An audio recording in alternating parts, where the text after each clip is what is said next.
E aí, Miguel Couto do Meia. Miguel Couto. Como que vocês estão?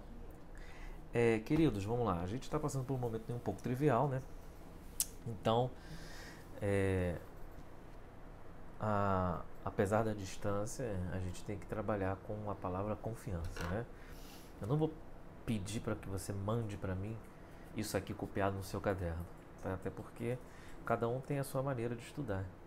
Eu acho interessante, ainda mais para química, você estudar da seguinte maneira: você vai assistir a minha aula, que vai ser o aprendizado passivo, né? Você vai passar isso para o caderno, fazer os exercícios. Quando você explica, assim, eu acho interessante você seguir essa linha, né? Assistir a aula, copiar isso aqui, fazer os exercícios que eu vou propor para você, e depois disso tentar explicar isso para alguém. Ah, como assim, professor? Vai um colega seu com dúvida, né? Um momento de união, um momento um ajudando o outro. Isso é muito importante, tá, gente? Queria deixar claro também que qualquer dúvida que você tiver, não precisa perguntar só pro Classroom, né? Quem tiver meu número no Instagram pode perguntar também. Vou estar totalmente à disposição de vocês, beleza? Torcendo para que a gente em breve volte para a aula presencial para eu ficar gritando no ouvido de vocês. Então vamos lá. A gente vai começar a falar do estudo da eletrosfera. O que é o estudo da eletrosfera? O estudo da eletrosfera é a distribuição eletrônica. Só que agora, no terceiro ano, eu vou te contar a história toda. Tá? Existem algumas coisinhas que não foram contadas para vocês que eu vou contar agora. Tá? Vou fazer vídeos curtos, no máximo 12 minutos, para não ficar uma coisa pesada. Até porque, 12 minutos eu falando o tempo todo é bastante coisa. Tá? Então, estuda a eletrosfera. Se a gente for lembrar do modelo de Bohr, aí eu vou pegar aqui um rascunho, tá? O que é o modelo de Bohr? O modelo de Bohr, você tinha um núcleo, certo ou não? Vou botar um núcleo de rosa, botar as camadas de verde, e você tinha as camadas em volta do núcleo, tudo bem? Os níveis, né? Nível 1, nível 2 e nível 3. Só que como que ele descobriu esse nível? Através das transições eletrônicas, com a liberação de energia num espectro. Calma, fica calmo. Por exemplo, um elétron que estava aqui, ele vinha para cá, tudo bem? Ele chegava aqui e ficava no estado excitado. Quando ele voltava liberando energia, tá? Na forma de luz. E isso era observado no espectro de forma diferente. O modelo de Bohr só servia para o hidrogênio, então o que vai acontecer? Ele via algumas transições para o elemento de hidrogênio.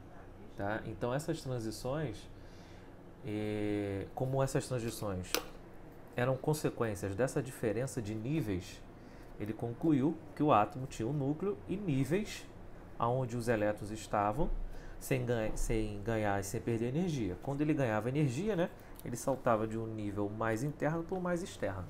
Tá?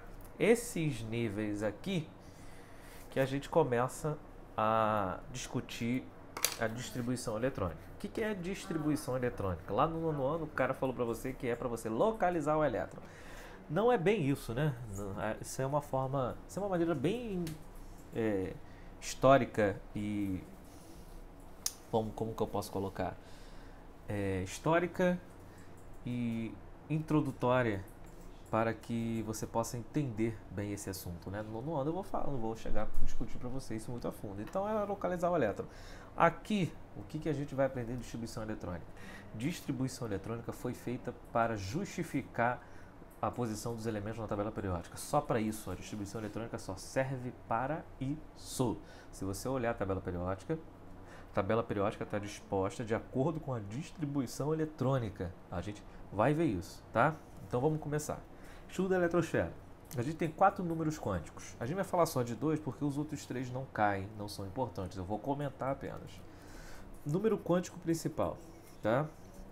Que ele é associado à letra N. O número quântico principal está de acordo com a energia do elétron. Então, por exemplo, ó, número quântico principal, esse aqui é o que? Energia, nível 1, nível 2 e nível 3. Essa energia é a energia potencial, que tem como referência o núcleo do átomo. Então, quanto mais distante, maior a energia do cara. Tudo bem ou não? Foi? Então, o número quântico principal tem a ver com o nível que ele está. E esse nível é associado a uma camada eletrônica. Tudo bem? Então vamos lá. Nível 1, 2, 3, 4, 5, 6, 7. Olha o que eu vou fazer aqui, ó. Até o infinito. Como assim, professor? Querido, com os 118 elementos que a gente conhece na tabela periódica, a gente chega até a camada 7. A gente sintetizou o último elemento aí, que foi o 118. E se a gente conseguir chegar ao 121, a camada 8 vai ter que ser aberta, tá? Então vamos lá. Isso aqui é a quantidade de níveis teóricos, do 1 ao infinito. Só que com os elementos que a gente conhece, você só consegue chegar à camada 7, tá bom? Ao nível 7. Cada nível é associado com uma letra. K, L, M, K, L, M, N, O, P, Q. Começar com a letra K tem a ver com um cientista, em homenagem a ele, isso aí não pouco te importa, tá? Agora vamos lá. Primeira coisa que a gente tem que tomar cuidado. Qual é o número máximo de elétrons que cabe em cada nível? Existe uma fórmula para isso, que é 2 vezes n elevado ao quadrado. Então eu vou completar com vocês. Vamos lá. Para o nível 1, cabem quantos? 2 vezes 1 ao quadrado vai dar quanto? 2. Para o nível 2, cabem quanto? 2, n é 2. 2 ao quadrado vezes 2, 8.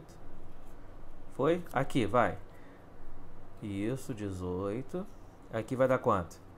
32. Aí daqui em diante já começa a ficar diferente para ti.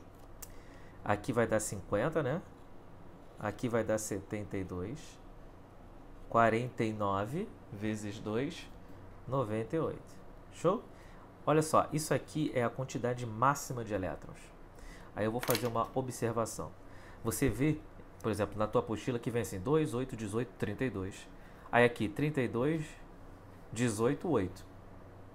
Essa maneira, eu não gosto muito de passar para você, porque me parece uma maneira um pouco decorada. Professor, como assim?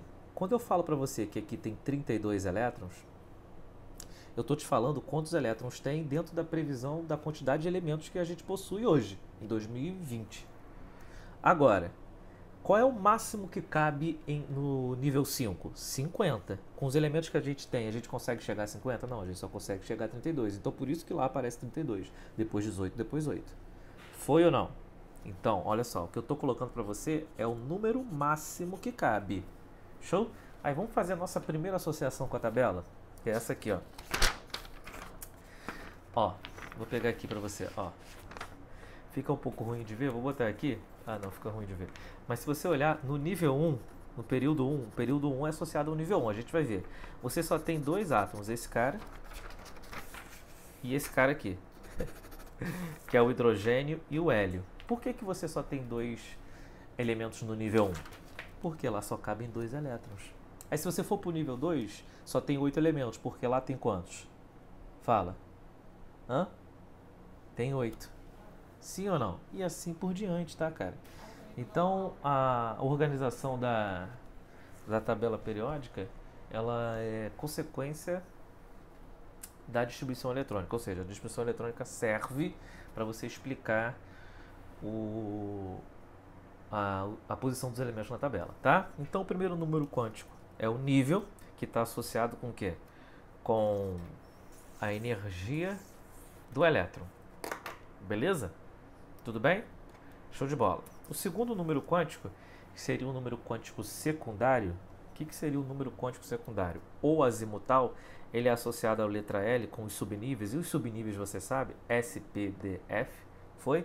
Uma justificativa bem interessante para você entender por que ocorreu o surgimento de um subnível foi essa aqui, olha só. Olha aqui. Imagina que eu tenho um elétron aqui, foi? Esse elétron, ele recebeu energia, sofreu... Ó, foi para o nível excitado, né? Foi para uma camada mais externa e voltou. Quando ele volta liberando essa energia na forma de luz. Tudo bem? Foi ou não? Isso aqui tem uma cor característica, tá? Agora, o que o cara observou? Que quando esse mesmo elétron passava, né? Quando ele estava aqui, e ele ia para essa outra camada, ó, olha o que eu fiz aqui.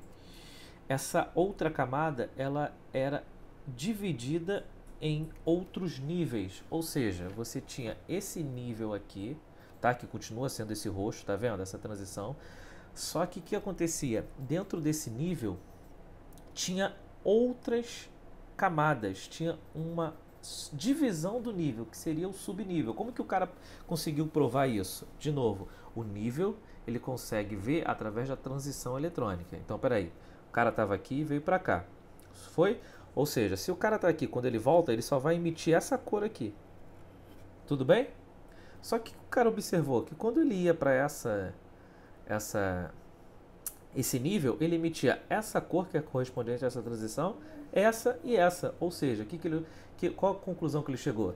Que essa camada aqui estava dividida em outras camadas.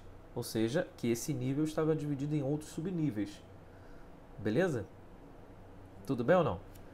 Deu para entender, gente? Esse nível estava dividido em outros subníveis. Como que ele observou isso? Através das transições eletrônicas.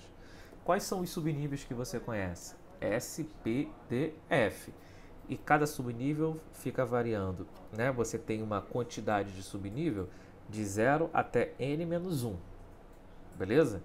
Onde n é o número do nível. Foi?